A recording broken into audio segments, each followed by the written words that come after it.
Shalom, selamat sore Bapak Ibu, saudara yang dikasih dalam Tuhan. Puji nama Tuhan, kalau sore hari ini kita masih diberi rahmat anugerah Tuhan yang luar biasa. Kita boleh datang kepada Dia. Setiap kita percaya bahwa saat ini Tuhan menyiapkan berkat firman-Nya yang akan mengubahkan setiap kita menjadi indah di hadapan Tuhan. Kita akan terlebih dahulu berdoa di hadapan Tuhan. Tuhan Yesus, kami bersyukur kepadamu, di mana kami ada saat ini semua karena anugerah Tuhan. Inilah persembahan kami bagi Tuhan. Inilah pujian syukur kami Tuhan. Kami naikkan oleh karena kami mengasihi Tuhan. Dan biarlah sore hari ini, ibadah ini, menjadi ibadah yang diberkati Tuhan. Di mana Engkau hadir. Di tengah-tengah kami yang memuji menyembah-Mu. Dan Engkau berfirman. Dan firman akan membuat kami menjadi orang-orang yang dahsyat di dalam Tuhan. Terima kasih Tuhan. Di dalam nama-Mu kami mulai ibadah sore hari ini. Dalam nama Tuhan Yesus Kristus. Haleluya. Amin. Penyertaan-Mu Tuhan menjadi segala-galanya bagi kami. Hadir-Mu di hidupku. Kami butuhkan Tuhan.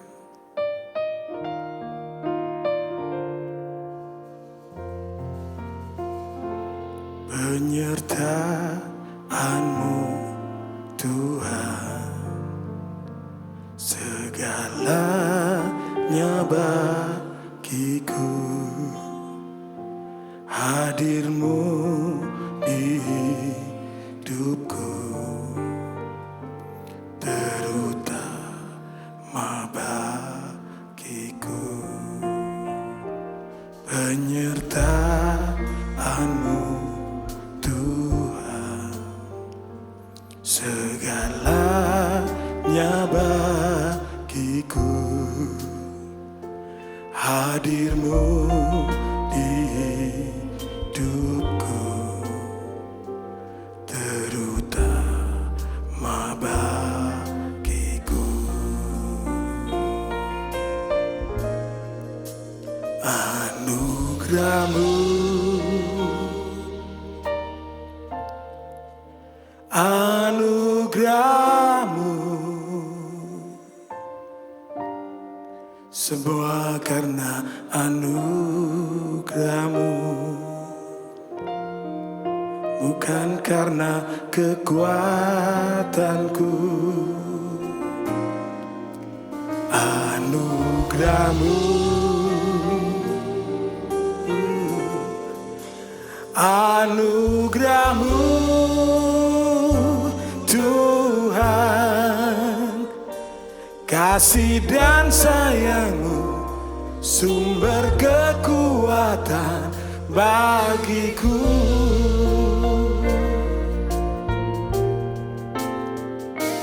Penyertaan-Mu Tuhan, segalanya bagiku Tuhan. Kami butuh hadir-Mu Bapa di hidupku, terutama bagiku. Penyertaan-Mu Tuhan, penyertaan-Mu Tuhan, segalanya bagi kami butuh hadir-Mu.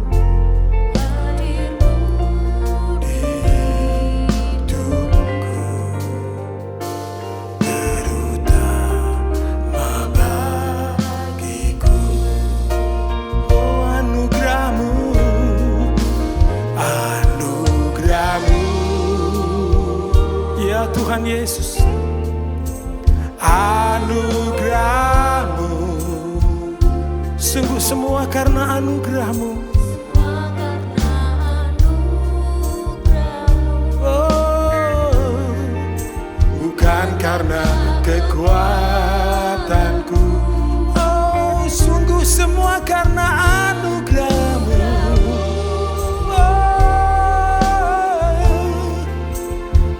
Anugerah-Mu Tuhan, kasih dan sayang-Mu bagiku. Oh, anugerah-Mu, anugerah-Mu, ya, anugerah-Mu Tuhan. Ya, semua karena anugerah-Mu. Oh, bukan karena kekuatan, sungguh karena anugerah-Mu. Oh, Yesus, anugerah-Mu Tuhan, kasih dan sayang-Mu sumber kekuatan bagiku. Oh, sungguh karena anugerah-Mu. Oh, anugerah-Mu, ya, semua karena anugerah-Mu Tuhan. Semuanya bukan karena kekuatanku. Ya Tuhan Yesus, anugerah-Mu. Oh, anugerah-Mu Tuhan, kasih dan sayang-Mu sumber kekuatan bagiku. Oh, anugerah-Mu Tuhan, cukuplah bagiku. Haleluya.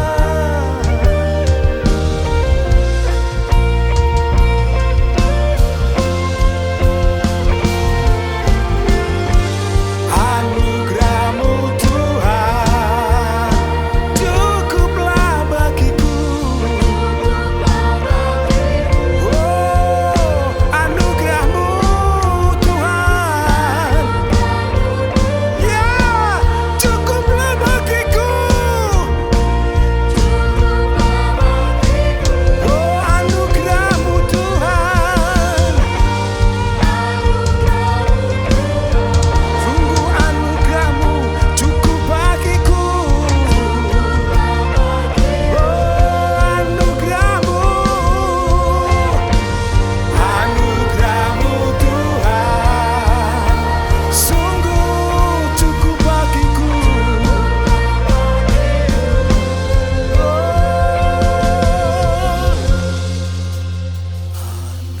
Anugerah-Mu, ya, terima anugerah-Mu.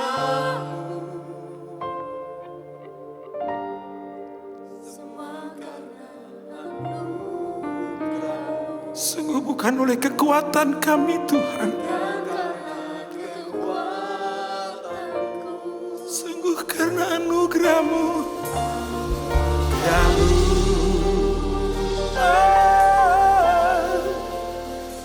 Anugerah-Mu Tuhan, ya, kasih dan sayang-Mu sumber kekuatan bagiku. Oh, anugerah-Mu, sungguh anugerah-Mu Tuhan, anugerah-Mu, semua karena anugerah-Mu.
bagiku.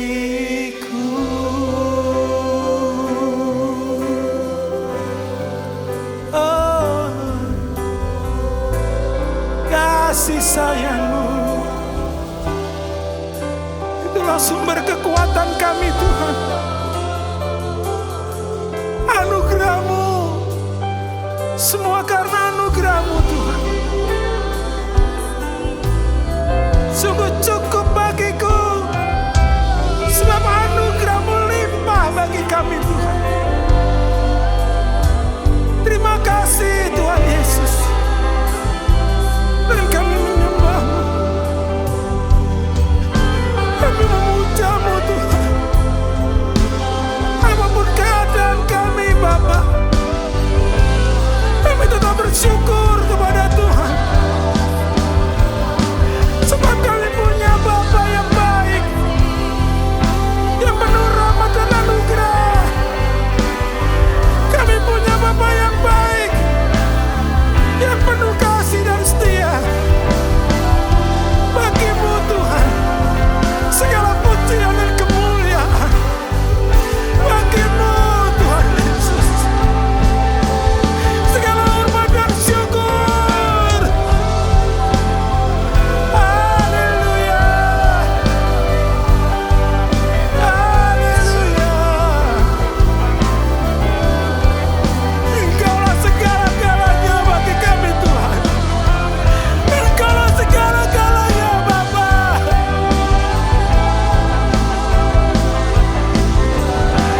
Anugerah-Mu cukup bagiku Tuhan. Kami bersyukur, kami berterima kasih kepada-Mu. Aku menyembah-Mu. Haleluya.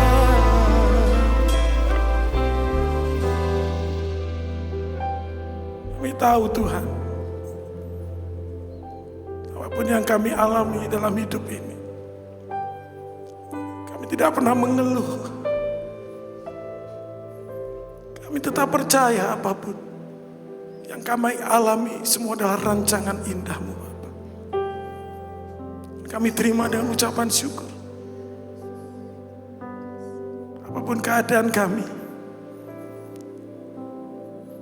hati yang mengasihi dan percaya akan terus ada di dalam kami.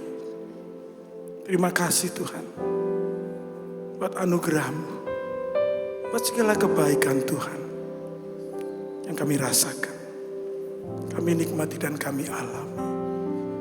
Di dalam nama-Mu yang kudus, kami sudah bersyukur dan kami sudah berdoa. Haleluya, amin. Seberapa di antara saudara yang merasakan anugerah Tuhan, lambaikan tangan saudara dan beri kemuliaan bagi Allah kita yang hidup. Haleluya. Hanya ada satu nama yang membawa kita kepada kemenangan. Nama Yesus Kristus Tuhan. Haleluya.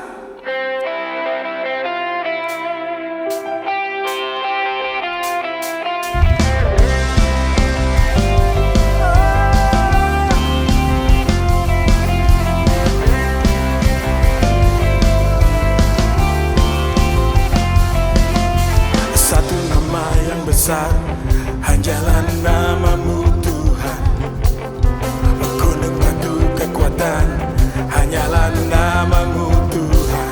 Katakan, tak terbatas kuasa-Mu Tuhan. Ajaib hebat, Raja perkasa. Kami bawa pujian, nyanyian kemenangan. Masuki gerbang-Mu, hati kami bersuka. Tangan-Mu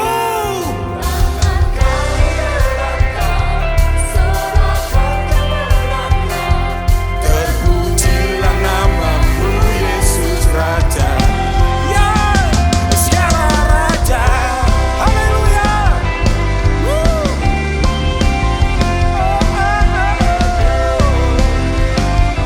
Haleluya.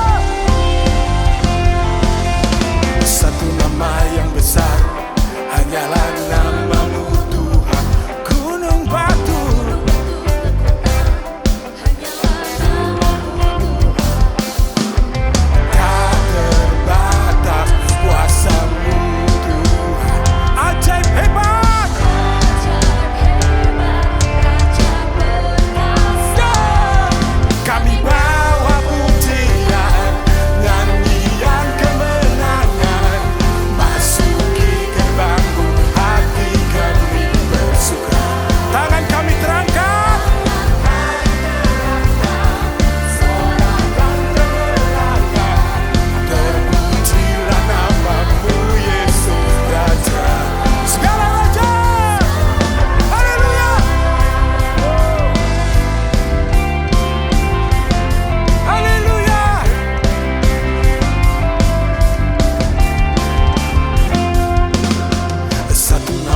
Kami bawa pujian, nyanyian kemenangan, masuk ke gerbang-Mu, hati kami bersuka.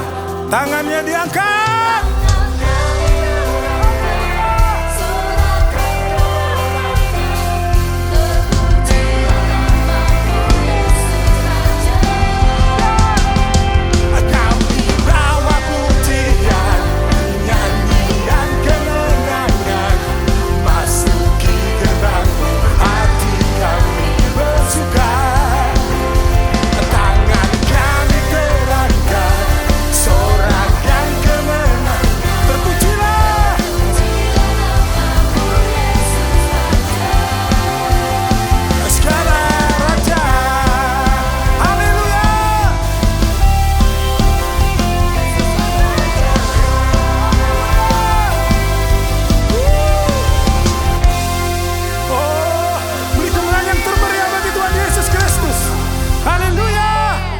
Yang memberi kemenangan bagi setiap kita.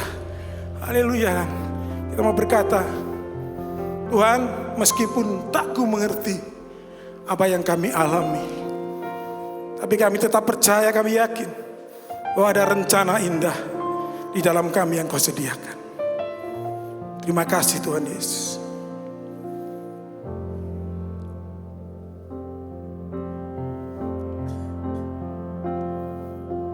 Meskipun tak ku mengerti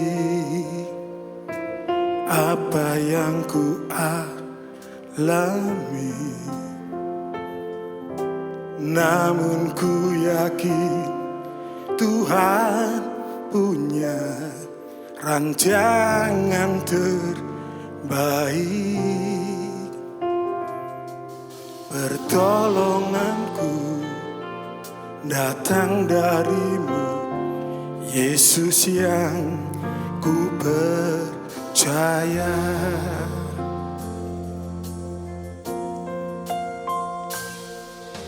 Meskipun tak ku mengerti apa yang ku alami, namun ku yakin Tuhan pun rancangan terbaik.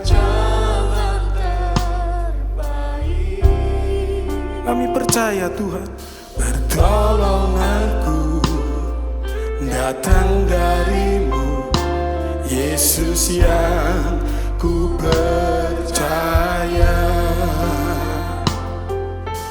Katakan dengan iman, yang tak mungkin bagiku, semua mungkin bagi-Mu.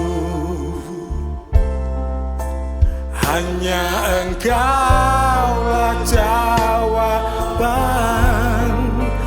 hidupku. Sungguh yang tak pernah kulihat Tuhan, yang tak pernah kulihat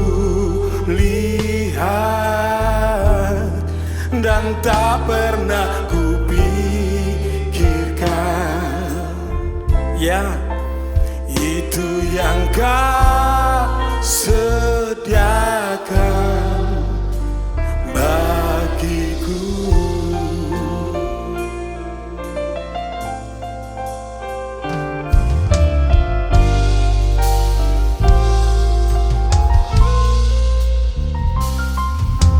Meskipun tak ku mengerti apa yang ku alami,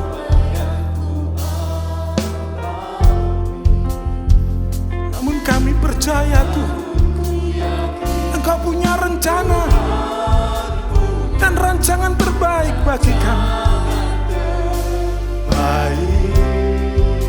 Kami nantikan pertolongan-Mu Tuhan. Ya, datang dari Yesus yang ku percaya. Sungguh yang tak mungkin bagiku, yang tak mungkin bagiku, semua mungkin bagiku. Hanyalah Engkau Tuhan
kasih Tuhan Yesus.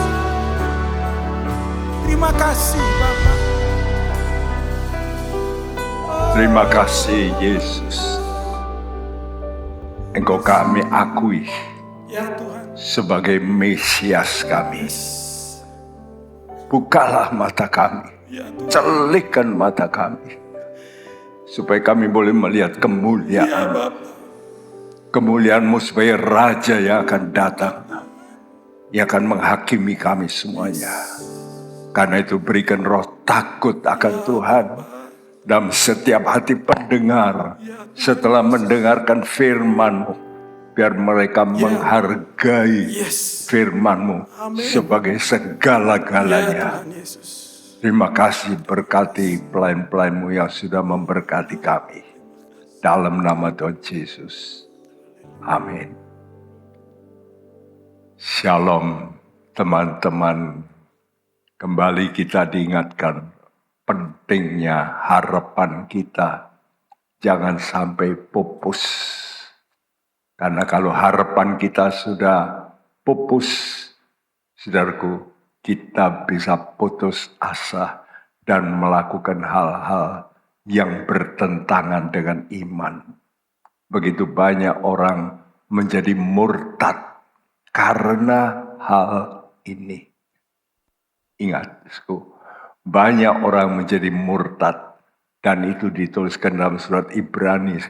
Banyak orang menjadi murtad karena satu hal, putus harap. Karena itu harapan kita ada di sini, dalam firman Tuhan ini. Ini perjanjian. Kalau Tuhan sudah janji, wow, dia tidak akan mungkiri. Ya, Roma 15 ayat 4 mengatakan sebab segala sesuatu yang ditulis dahulu, ini sudah ditulis ya ribuan tahun yang lalu. Kalau kita hitung-hitung 3.500 tahun yang lalu, Alkitab kita ini sudah mulai dikumpulkan sampai berakhir 2000 tahun yang lalu. Segala sesuatu yang ditulis dahulu telah ditulis untuk menjadi pelajaran bagi kita. Jadi kita ini memang perlu diajar menjadi pelajaran supaya kita teguh berpegang pada pengharapan oleh ketekunan dan penghiburan dari kitab suci. Saudaraku, saudara bisa tekun, saudara bisa terhibur kalau saudara membaca cerita dalam Alkitab ini. Bagaimana Daud ya mengalami banyak memang penderitaan. Tapi jangan melihat proses. Kita mesti melihat di end-nya terakhir. Begitu juga Ayub. Jangan kita hanya fokus pada penderitaan, itu proses. Tapi pada akhirnya bagaimana? Begitu. Saudaraku, cara saudara membaca, jangan sepenggal ini yang menjadi masalah. Ya. Nah, harapan kita bisa pudar kalau kita itu percaya sepenggal Injil Kristus. Kita mesti melihat sampai di end.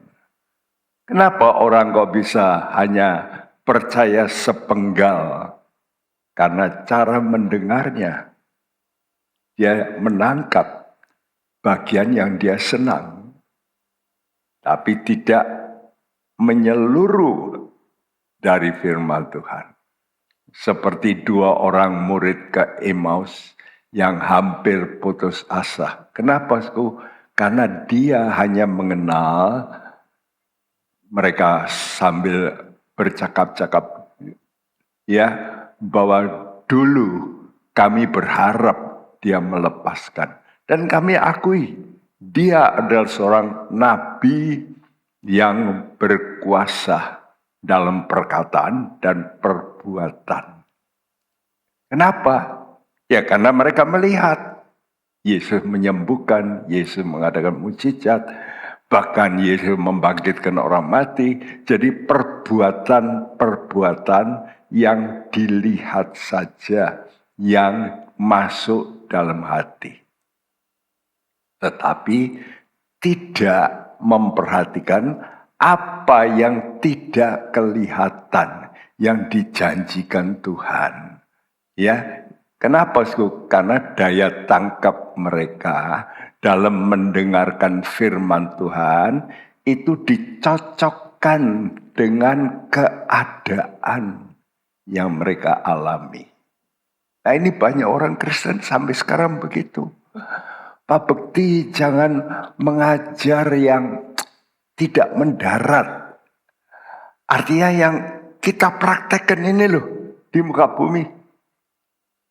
Kadang-kadang kok terlalu tinggi-tinggi. Ya memang saya ngajar kadang-kadang banyak yang tidak kelihatan janji-janji Tuhan. Tapi umumnya orang itu berkepentingan memecahkan masalah hidup. Ya, jadi bukan tujuan dari imannya. Apa tujuan iman?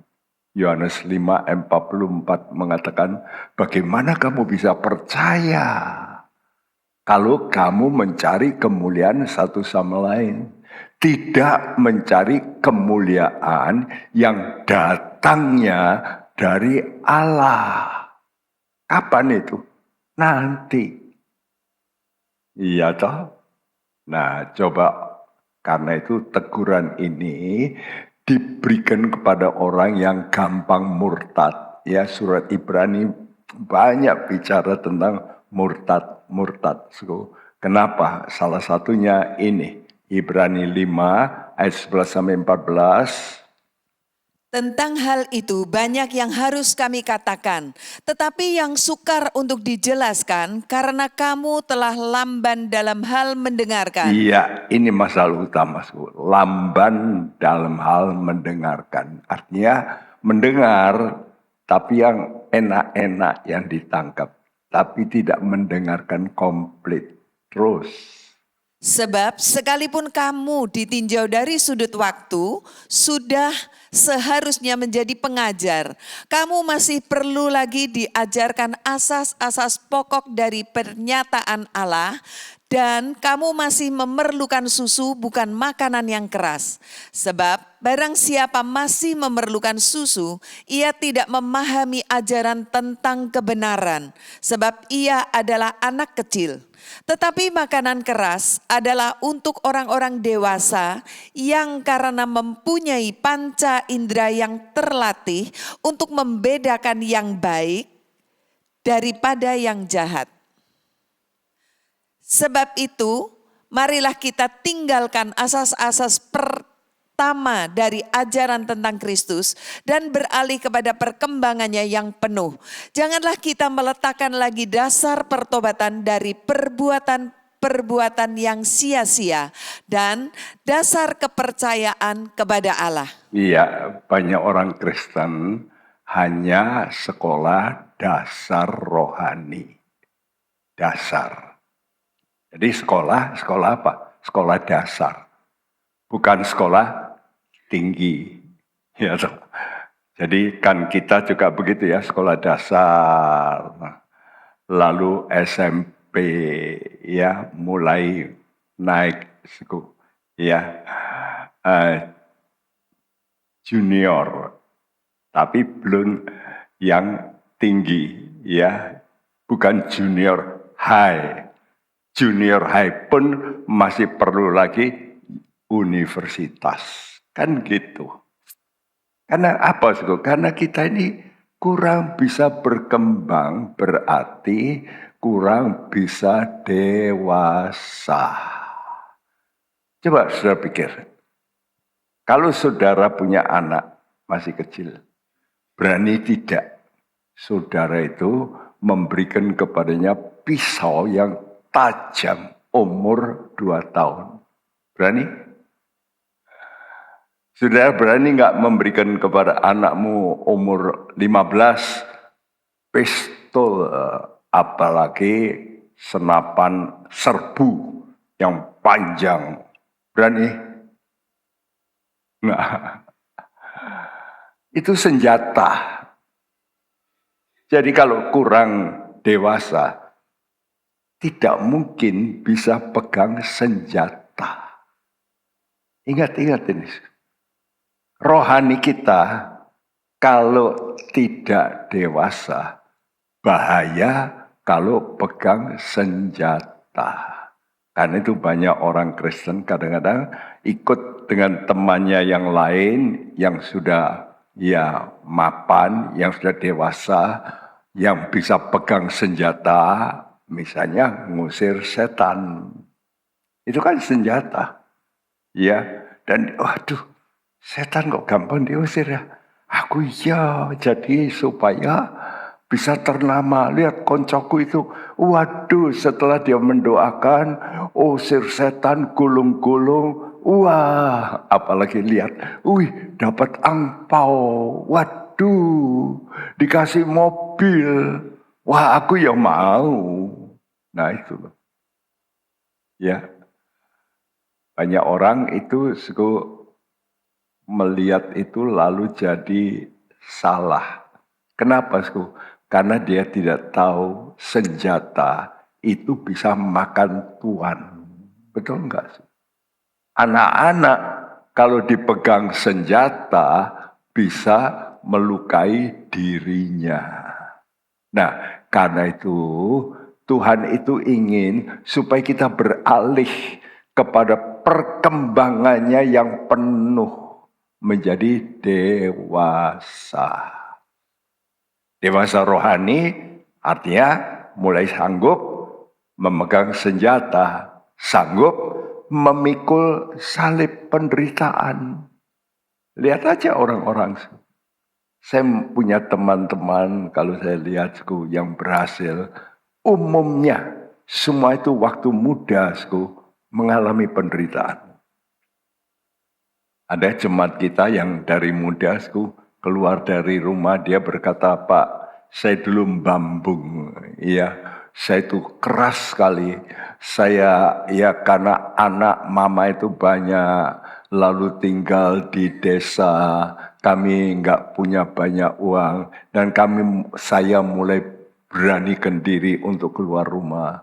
Saya itu sering tidur di stasiun bis. Saya berkelahi dengan orang-orang yang mau menyakiti saya. Jadi badan saya ini sudah banyak pukulan-pukulan. Tapi sekarang dia menjadi orang yang berhasil. Dia salah satu orang yang tinggal di desa yang dihargai. Preman-preman saja menghormati. Kenapa? Karena dia baik dengan tetangga-tetangga, suka memberikan. Bahkan preman kadang-kadang minta dia kasih. Nah, kita melihat, kok dikasih? Itu kan sukar saya cari duit. Nah, itulah. Jadi, kita mesti punya kerelaan menderita karena kebenaran. Ini kunci. Seorang rohaniawan yang betul-betul dewasa, dia rela, katakan rela menderita karena benar. Biasanya orang justru nggak mau kalau benar. Kok mesti menderita? 1 Petrus 4 ayat 1 mengatakan itu. Kita mesti pakai pikiran Kristus. Persenjatailah dirimu dengan pikiran yang ada pada Kristus. Bagaimana dia rela menderita. Bagaimana dengan Anda? Apakah sudah rela menderita karena benar Kalau salah wes nasibku dipukuli. Bukan begitu. Tapi rela karena benar. Ini yang Tuhan inginkan. Kedewasaan orang itu karena rela menderita karena benar. Contohnya siapa? Ibu-ibu itu loh. Ayah-ayah yang mengasuh anak susah payah, bangun pagi, kerja sampai malam. Untuk apa, Saudaraku? Untuk memelihara anak. Loh, kok mau menderita? Kenapa? Ya karena anak kasih. Nah, itu namanya dewasa. Karena punya unsur kasih. Lalu bisa rela menderita. Nah, kenapa kita ini bisa pupus harapan kita? Karena kita mendengar tanpa pengertian rohani. Seperti dua murid ini yang berjalan ke Emmaus setelah melihat peristiwa di kayu salib. Mereka kecewa, aduh, tokoh yang kita harapkan, nabi. Nah itulah. Jadi sejauh pikiran mereka cuma nabi. Ya, yang mengadakan perbuatan dan perkataannya berkuasa. Wih, berkuasa, hebat, diakui, tapi hanya sebatas nabi. Nah, murid-murid Yesus sebenarnya sudah mendengar pernyataan Tuhan tentang kematian dan kebangkitannya. Bahkan dia sudah ngomong secara terbuka, belak-belakan gitu ya. Saudaraku, bahwa nanti aku akan dibunuh. Ya, namun aku akan bangkit. Nah, kapan Tuhan berani menyatakan ini? Tidak sembarangan begitu dia, saudaraku, mendapat murid langsung, kamu nanti akan mengalami seperti aku. Aku disalib. Enggak. Dia mulai menerangkan siapa dirinya. Karena itu kalau sudah tidak kenal Yesus, sukar menderita karena kebenaran. Nah, kapan, saudaraku, penderitaan ini Tuhan ucapkan? Saya tuliskan di bawah, sejak Petrus menyatakan engkau adalah Mesias. Apa itu Mesias? Mesias itu yang diurapi. Siapa yang diurapi? Imam, nabi, raja. Banyak orang Kristen mengakui Yesus itu imam. Apa imam? Mediator. Jadi kalau sakit, ya datang pada mediator untuk minta pada Bapa supaya sembuh. Kalau ada problem, datang pada mediator. Kalau berdosa khususnya, datang pada mediator. Mediator kita, wah baik, ya selalu ngampuni. Itu saudara hanya terima Yesus sebagai imam. Tapi ada orang yang meningkat, menerima Yesus sebagai nabi. Karena nabi kalau mau dilantik, mesti diurapi. Ya, seperti dua murid ini mempercayai Yesus itu nabi. Tapi satu yang belum, apa? Raja. Nah, di N ini loh, yang banyak orang Kristen belum mencapai dia itu raja. Nah, kalau sudah raja, sudah mesti takluk dong. Sudah mesti taat dengan takut. Coba sudah menghadap raja. Wih, gemetar. Karena apa yang diputuskan menentukan. Betul enggak? Karena itu Matius 16 ayat 21. Sejak waktu itu Yesus mulai menyatakan kepada murid-muridnya bahwa ia harus pergi ke Yerusalem dan menanggung banyak penderitaan dari pihak tua-tua, imam-imam kepala, dan ahli-ahli Taurat. Lalu dibunuh dan dibangkitkan pada hari ketiga. Sejak waktu itu Yesus mulai menyatakan. Jadi ini pernyataan yang pertama tentang salib. Tentang Yesus dibunuh, tapi bangkit. Ya, jadi sejak waktu itu berani Tuhan Yesus menyatakan, kenapa? Ya kamu mau ikut aku dan kau mengakui aku Mesias. Ujung-ujungnya yang terpenting, engkau harus tahu aku ini raja. Nah, kalau kita sudah mengakui Yesus raja, maka kita mesti tahu raja itu berkata, kamu juga akan menanggung penderitaan.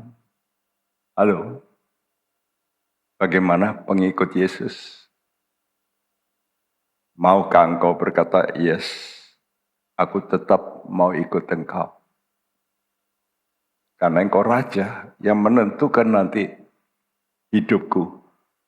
Ya, mati, kekal atau hidup kekal, itu engkau yang menentukan. Nah, banyak orang Kristen cuma terima Yesus sebagai imam, senang. Sebagai nabi, senang mengarahkan. Tapi kalau sudah bertentangan dengan pikiran dan perasaannya, no. Moh Tuhan, tidak sanggup. Engkau Tuhan, aku kan manusia. Nggak bisa. Tuhan Yesus berkata, loh aku ini lo kasih contoh. Aku menanggung banyak penderitaan. Jelas ya, saudara.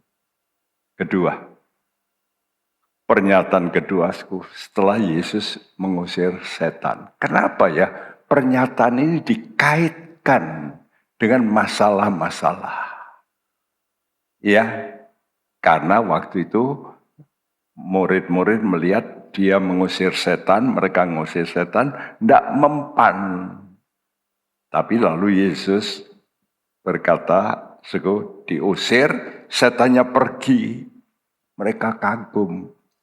Lalu Tuhan kata, kamu memerlukan iman sebesar biji sesawi. Jadi pernyataan ini setelah dikaitkan dengan suatu pengalaman mengusir setan, lalu Tuhan berkata, kamu harus punya iman sebesar biji sesawi. Berarti biji itu perlu ditanam supaya tumbuh. Begitu juga, ya, lalu Tuhan mengunci dengan kata, dengan iman tidak ada yang mustahil. Apa yang mustahil? Mati bisa bangkit, itu mustahil. Tapi kata Tuhan, itu tidak mustahil. Itu bisa terjadi. Matius 17 ayat 22 sampai 23. Pada waktu Yesus dan murid-muridnya bersama-sama di Galilea, ia berkata kepada mereka, Anak manusia akan diserahkan ke dalam tangan manusia, dan mereka akan membunuh dia, dan pada hari ketiga ia akan dibangkitkan. Maka hati murid-muridnya itu pun sedih sekali. Iya, hati murid-muridnya sedih sekali. Kenapa, Karena lupa kata terakhir ini. Oh, dibunuh. Dibunuh sudah sering melihat. Tapi dibangkitkan.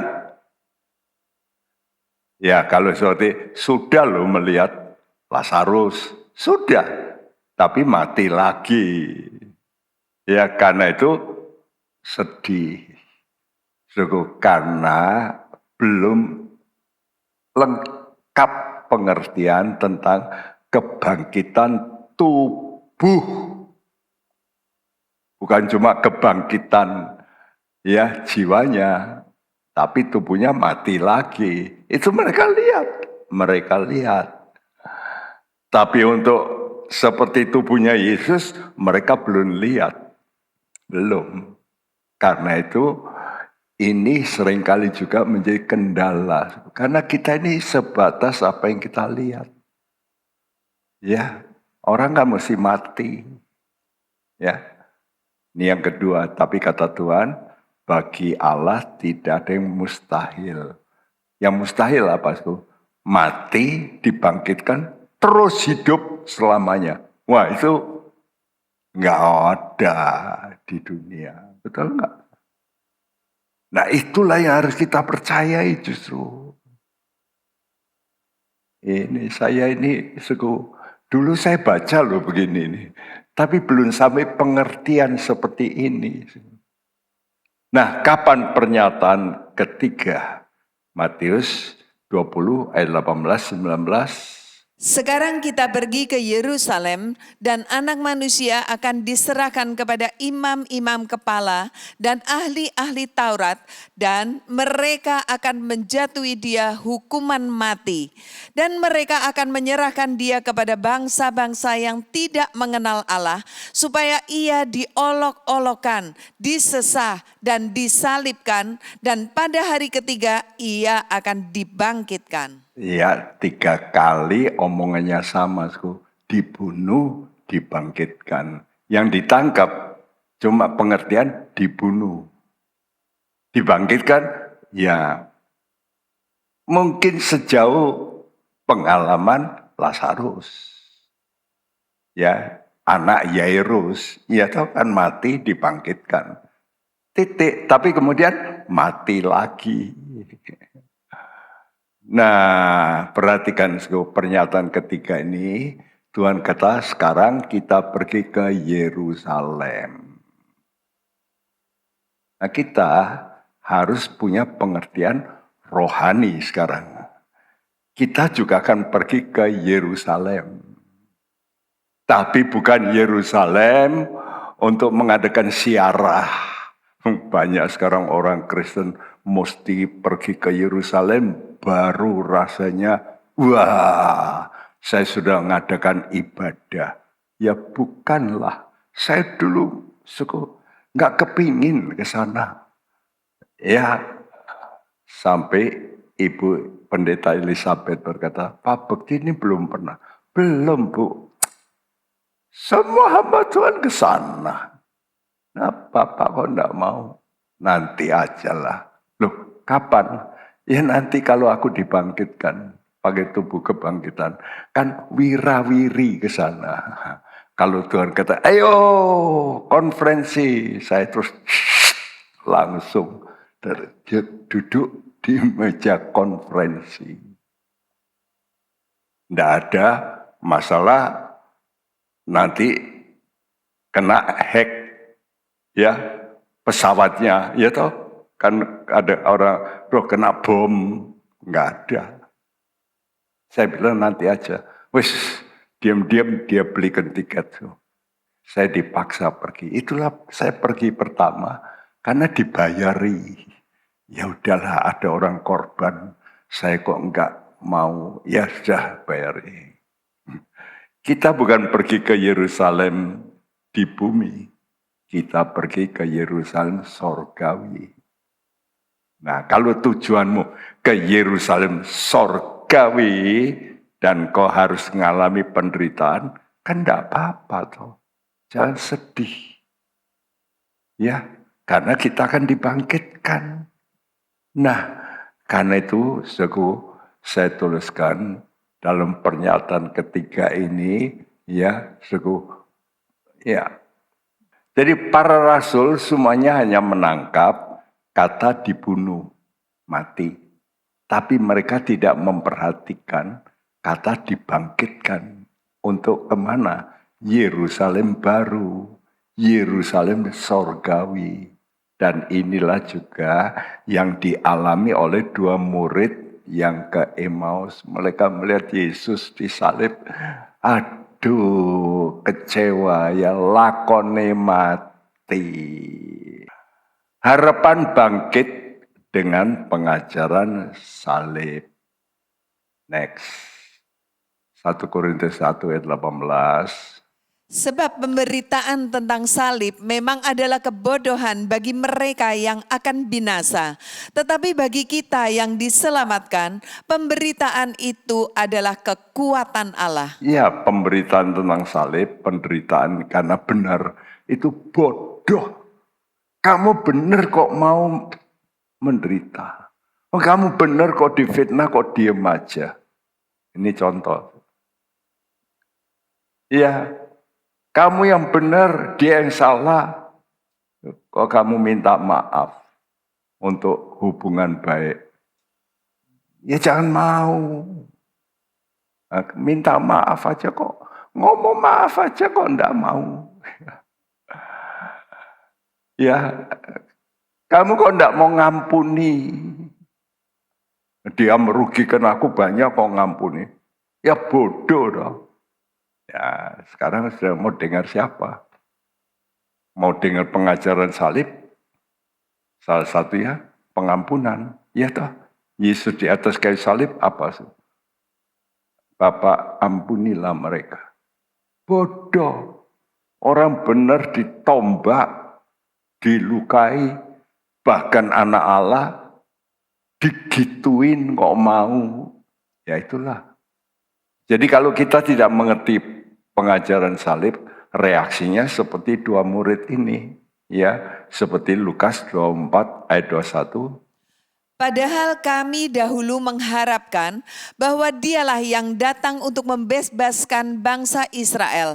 Tetapi sementara itu telah lewat 3 hari sejak semuanya itu terjadi.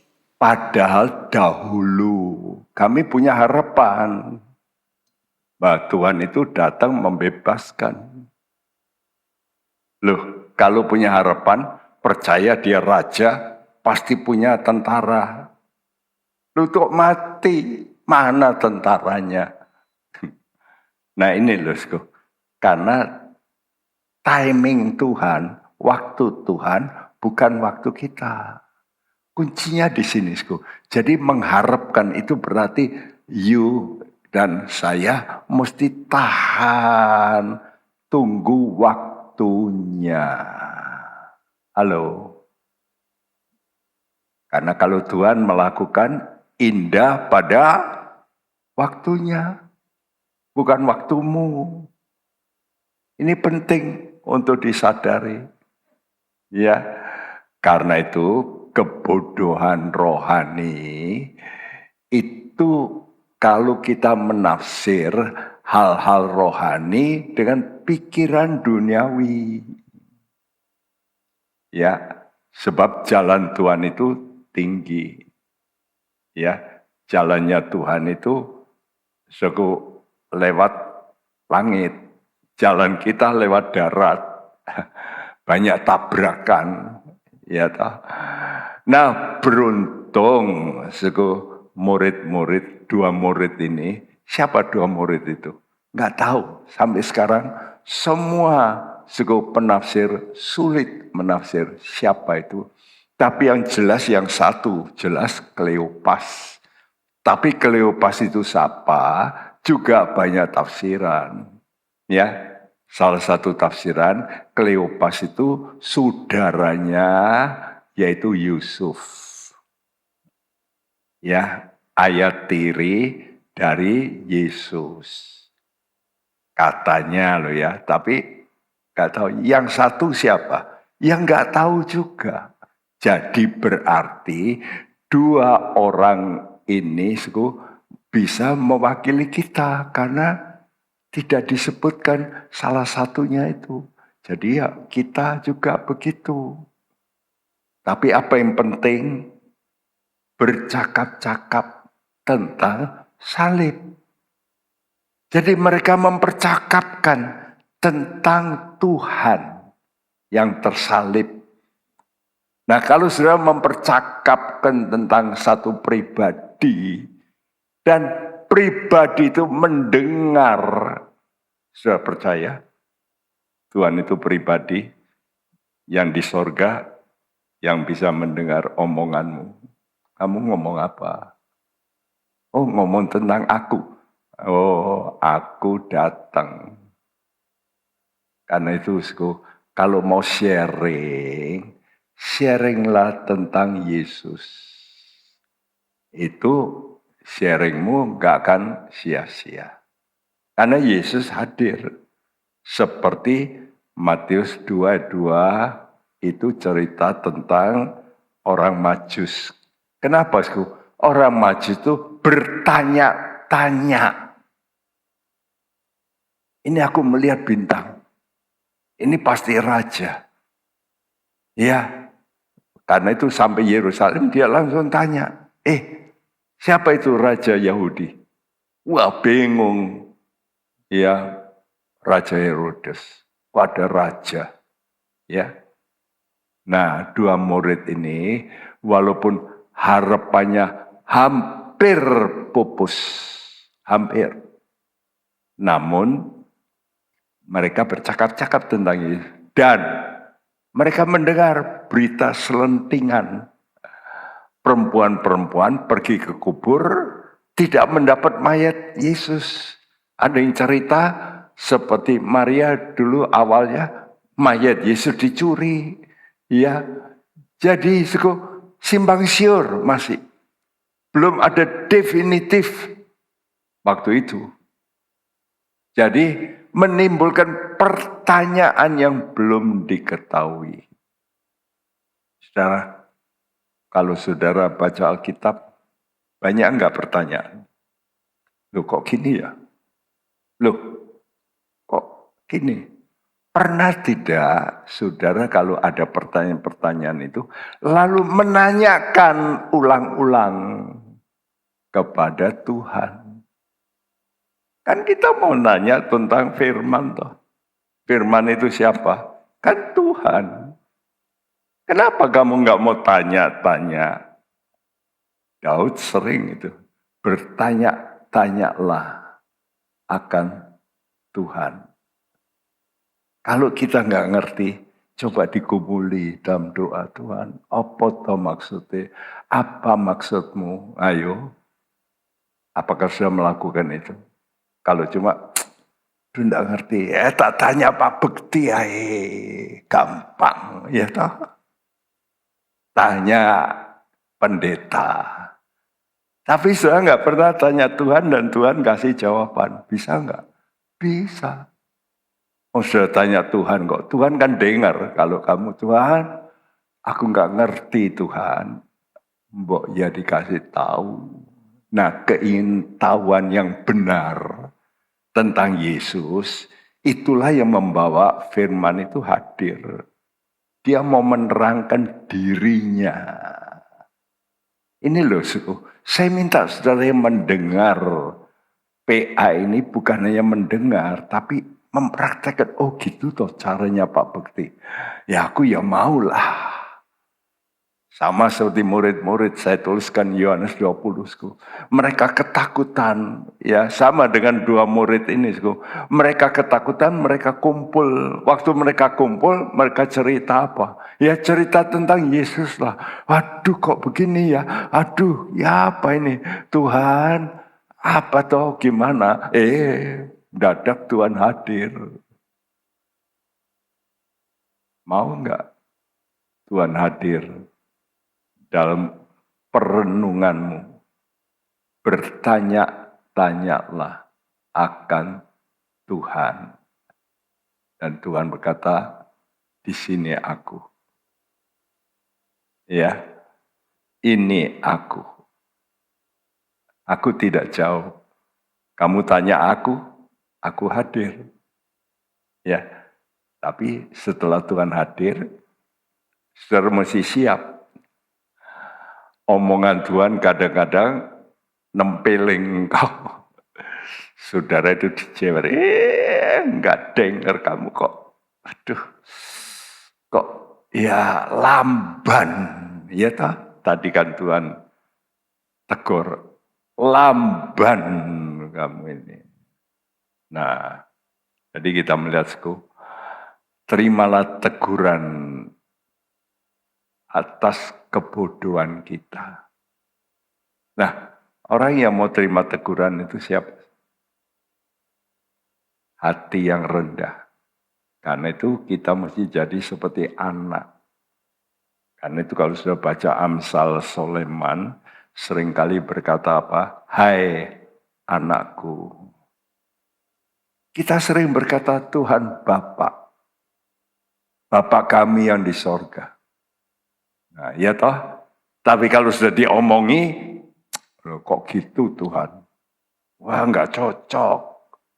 Oh, katanya anak. Kalau anak kan mesti dengar.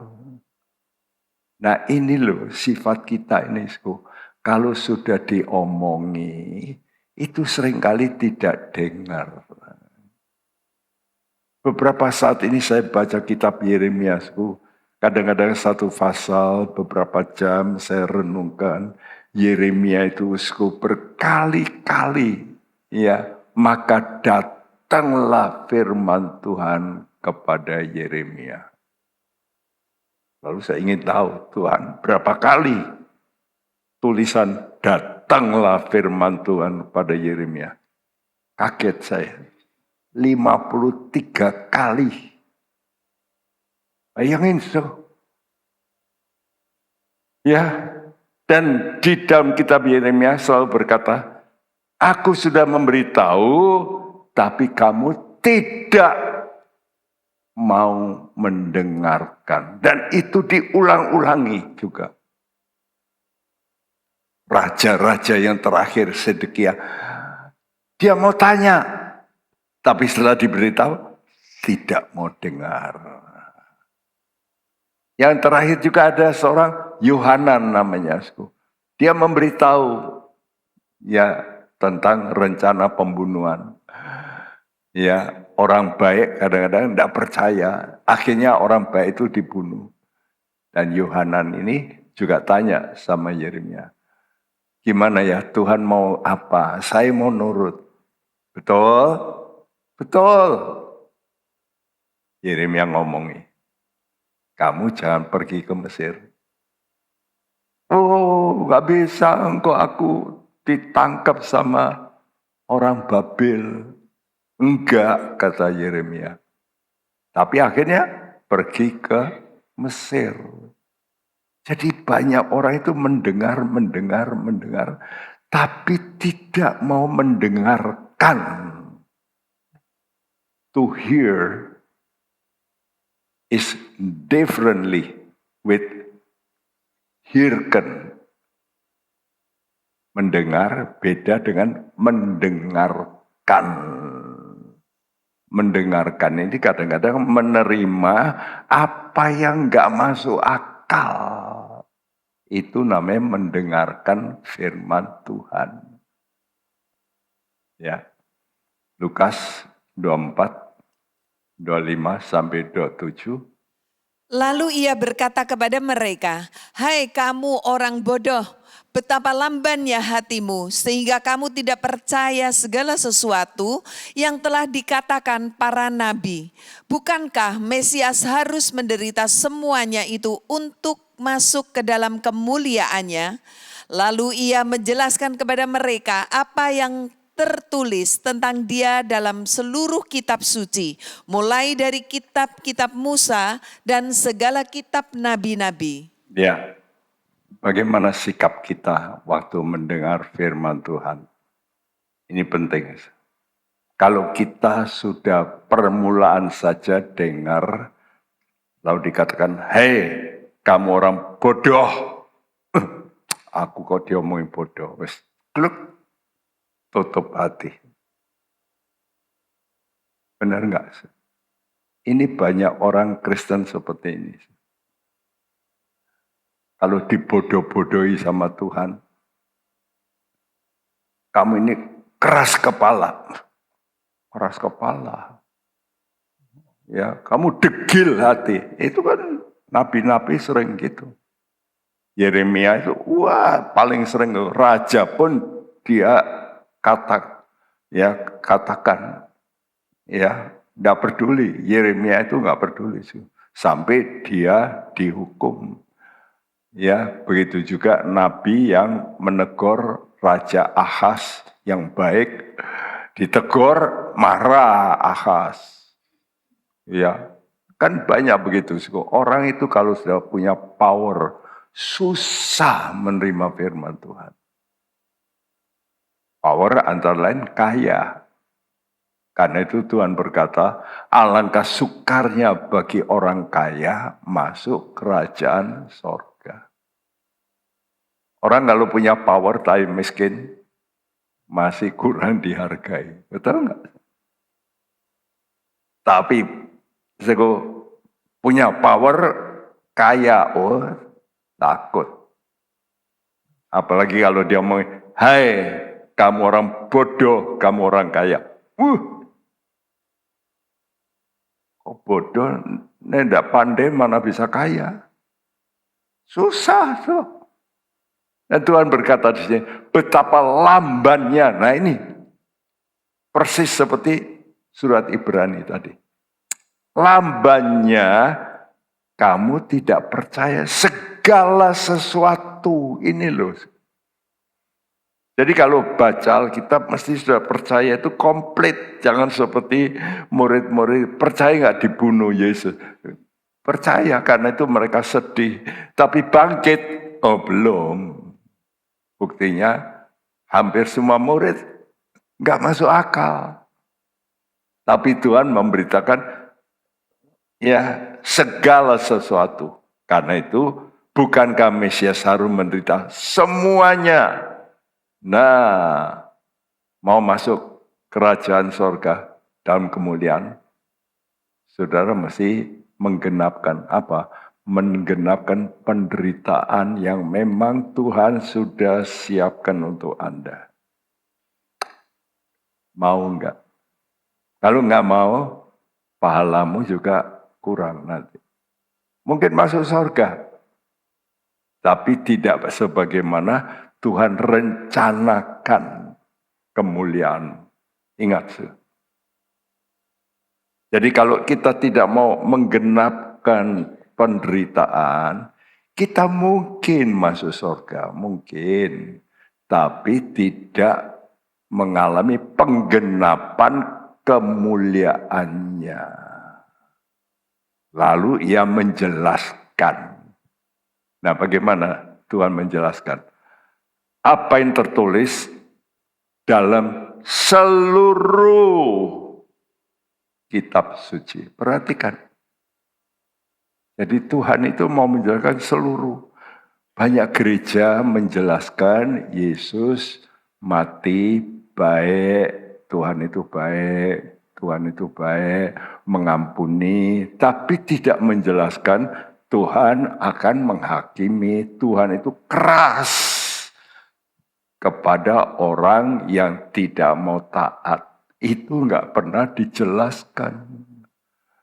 Ya, pendeta yang terkenal di Amerika, yang punya gedung terbesar, ya, untuk gereja di Amerika, gedung NBA dibeli, bisa muat 40.000 orang. Tapi dia tidak pernah menjelaskan tentang hukuman Allah. Tidak pernah masuk neraka.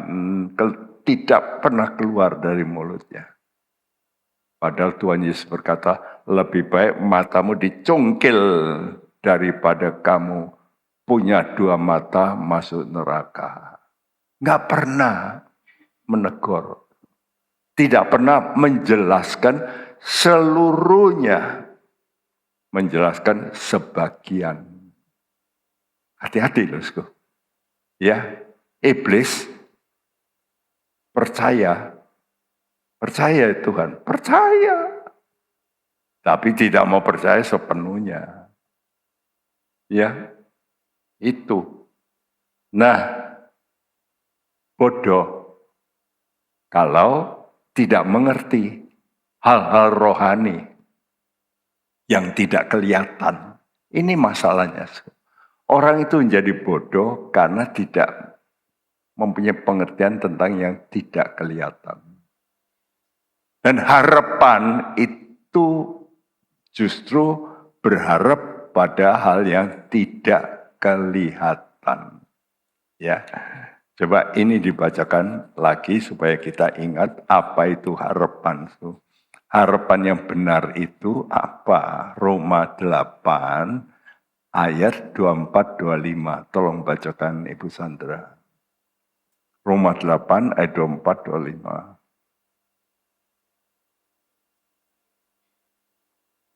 Ya. Roma 8 ayat 24-25. Sebab kita diselamatkan dalam pengharapan. Tetapi pengharapan yang dilihat bukan pengharapan lagi. Sebab bagaimana orang masih mengharapkan apa yang dilihatnya.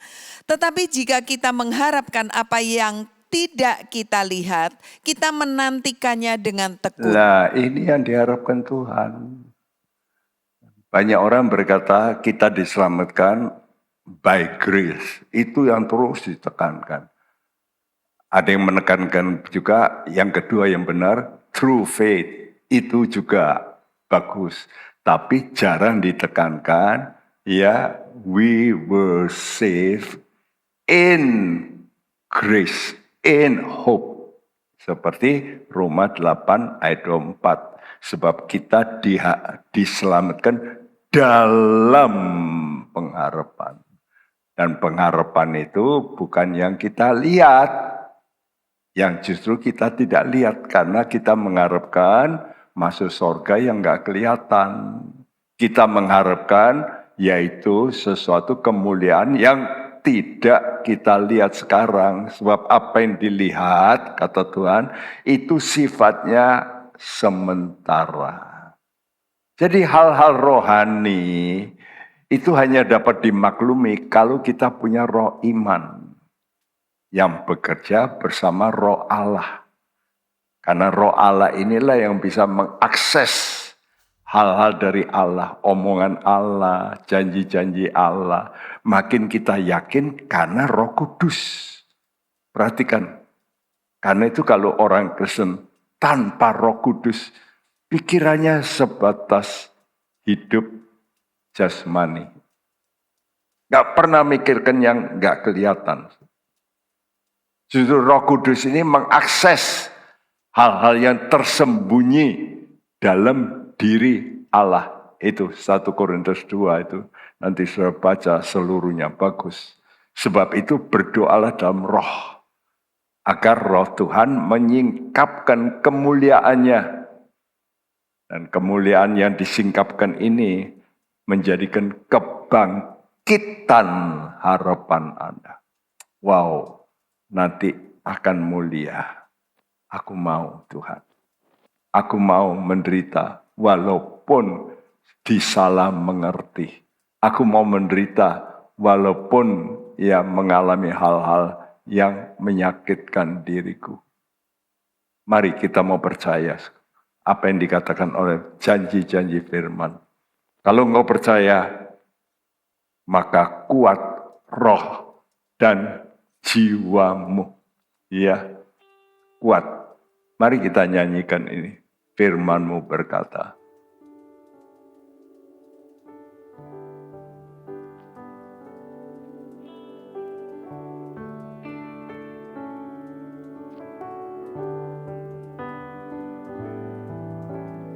Firman-Mu berkata kau besertaku,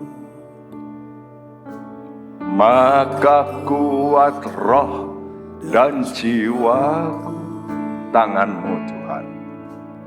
Tangan-Mu Tuhan selalu ku nantikan. Di setiap langkahku percaya. Dengan sayap-Mu ku akan terbang tinggi di tengah badai. Ku tak menyerah.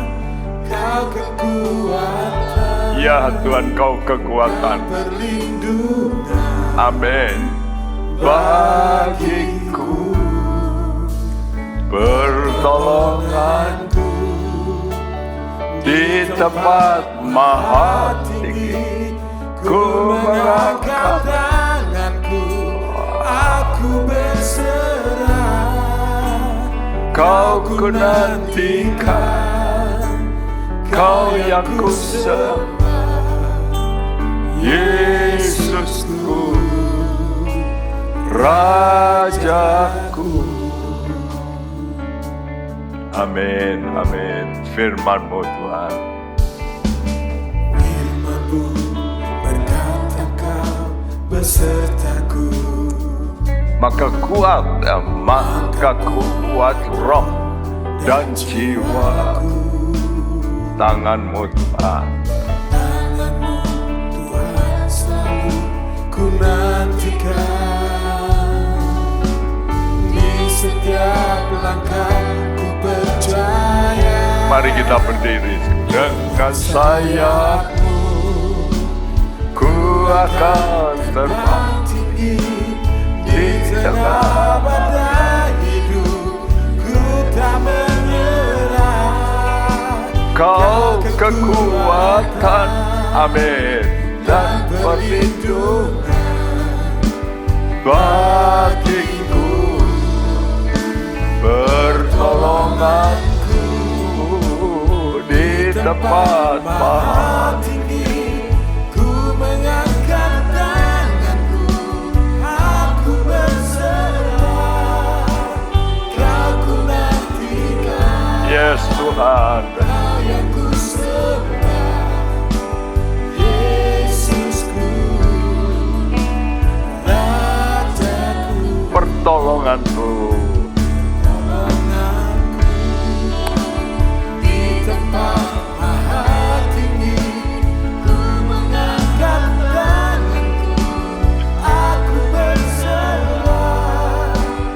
Kau ku nantikan, Kau yang ku sembah, Yesusku, Rajaku. Jangan saudara anggap saya sebagai hamba Allah tidak mengalami derita-derita, masih berlanjut. Tapi tiap kali penderitaan itu menghantam, aku mengangkat tangan, melihat pertolongan Tuhan. Istimewa kalau berdoa terus terlintas firman. Firman itu yang mengangkat hati saya. Firman itu yang memberikan harapan untuk tetap sabar. Sabar, tunggu waktunya Tuhan. Setia sampai akhir. Karena itu mari kita nyanyikan ini dengan pengertian. Firman Tuhan itu utama. Coba renungkan. Tiap kali ada masalah, berlutut, baca Alkitab. Dan kau berdoa, Tuhan kuatkan saya. Pemazmur berkata, jikalau bukan firman-Mu, aku sudah lama terpuruk, sudah lama. Tapi oleh karena janji-janji-Mu, janji-Mu itulah yang mengangkat hatiku. Karena itu sampai firman itu berkata. Dan firman itulah pribadinya. Jangan biarkan Tuhan tidak bicara. Yang bisa memberikan harapan padamu hanya Tuhan. Dan itu melalui firman. Firman-Mu berkata kau besertaku. Yes, benar Tuhan. Maka kuat roh dan jiwaku. Tangan-Mu Tuhan selalu ku nantikan. Di setiap langkah ku percaya. Dengan sayapmu ku akan terbang tinggi di tengah badai hidup, ku tak menyerah. Kau kekuatan dan perlindungan bagiku, pertolonganku. Yes, di tempat maha tinggi, ku mengangkat tanganku, aku berserah. Kau ku nantikan, Kau yang ku sembah, Yesusku. dengan sayap dengan sayap-Mu ku akan terbang tinggi di tengah badai itu. Ku tak menyerah, Kau kekuatan, amin, dan perlindungan bagiku. Pertolongan-Mu di tempat maha tinggi, ku mengangkat tanganku, aku berserah. Kau ku nantikan, Kau yang ku sembah, Yesusku. Dengan sayap-Mu,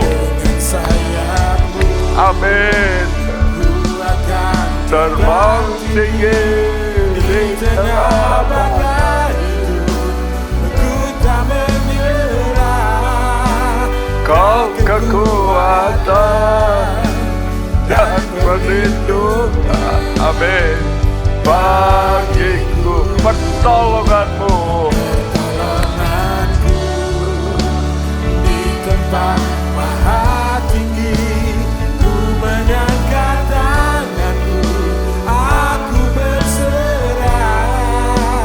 Kau ku nantikan, Kau yang ku sembah, Yesusku.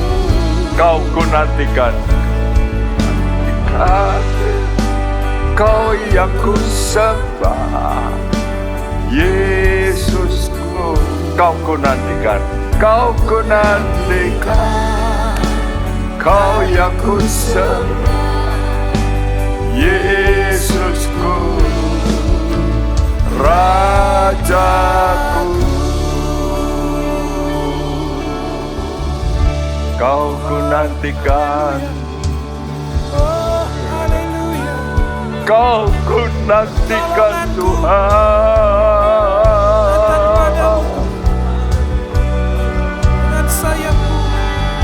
Come Jesus come.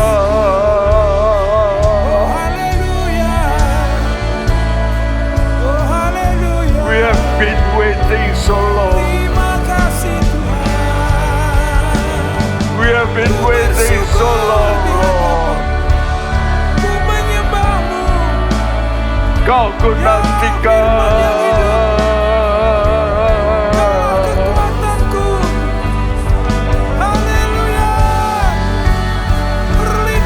Kuria sedekit.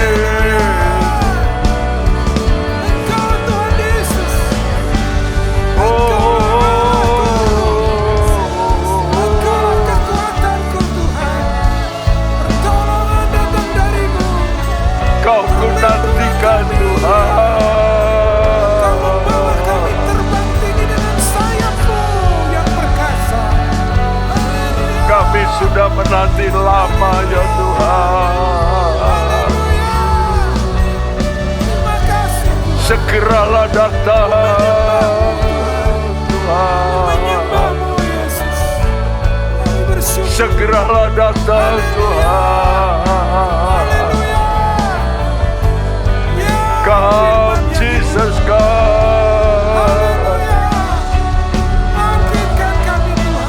Come, Jesus, come. Haleluya. Go.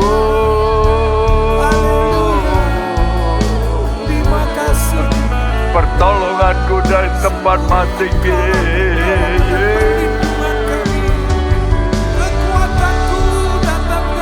Ya Roh Kudus, tolonglah kami.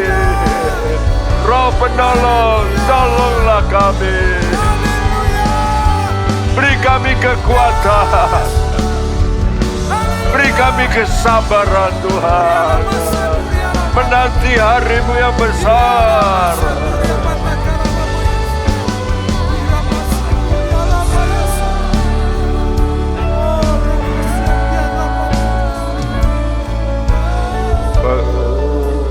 Pertolonganku, yes, di tempat maha tinggi, ku mengangkat tangan.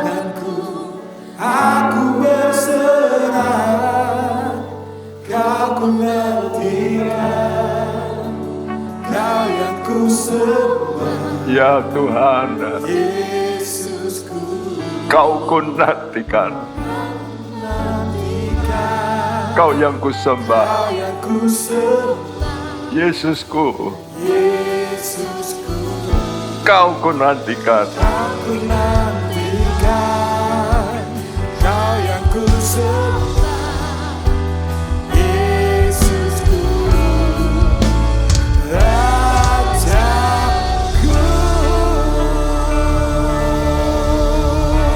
Haleluya, haleluya. kami gerejamu masih menanti-nantikan penggenapan janji-Mu. Beri kami kekuatan Tuhan, bahwa janji-Mu selalu ya dan amin. Beri kami kesabaran untuk melihat satu kali, walaupun kami menanti lama, walaupun mungkin ada yang menderita sakit, Tuhan beri kekuatan, berikan kesembuhan, berikan pemulihan, supaya hati kami tetap pada janji-janji-Mu. Karena janji-Mu tidak pernah Engkau ingkari, pasti Engkau genapi. Benar Tuhan. Terima kasih Bapak, terima kasih Yesus, dan terima kasih pekerjaan Roh Kudus dalam gereja-Mu Tuhan. Buat kami semua kuat Tuhan, bangkit kembali dalam harapan yang penuh. Dalam nama Tuhan Yesus. Dan sekarang saudaraku, mari tadakan tanganmu, terimalah berkat dari Allah Bapa kita, kasih sayang daripada putranya Tuhan Yesus, dan persekutuan Roh Kudus yang memberikan roh penghiburan, roh kekuatan, sampai Maranatha bertemu muka dengan muka dengan Juru Selamat kita, Yesus Kristus. Semua kita yang percaya berkata bersama, amin. Tuhan memberkati. Amin. What happens when passion, competition, and inspiration come together in one place? We proudly introduce our new basketball court through an exciting 3-on-3 basketball competition. Surrounded by our school garden, the atmosphere felt fresh, open, and full of life. Students from schools across Semarang, from elementary to junior high, brought energy and passion to every corner of the court. Vibrant tenants and sponsors supported the event, making the venue not only highly competitive, but also engaging and enjoyable for everyone. A special coaching clinic with basketball player Bagus Dwi Cahyono added even more value, turning this new court into a place of learning, growth, and inspiration. At Daniel Creative Semarang Senior High, we are committed to provide the best experiences and supporting facilities for students to develop their passions and reach their full potential. Join Daniel Creative Semarang Senior High and grow your passion, character, and future with us.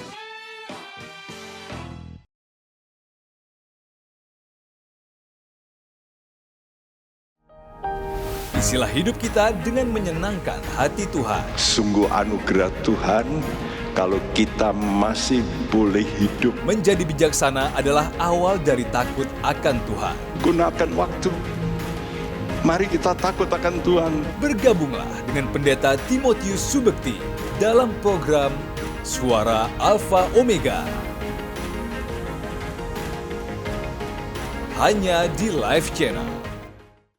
Penyaluran kolekte maupun persembahan lainnya dapat dilakukan melalui transfer ke nomor rekening gereja dengan nomor 009 707 2071 atas nama Megawati dan Lee Irwande atau dengan scan QR code berikut ini.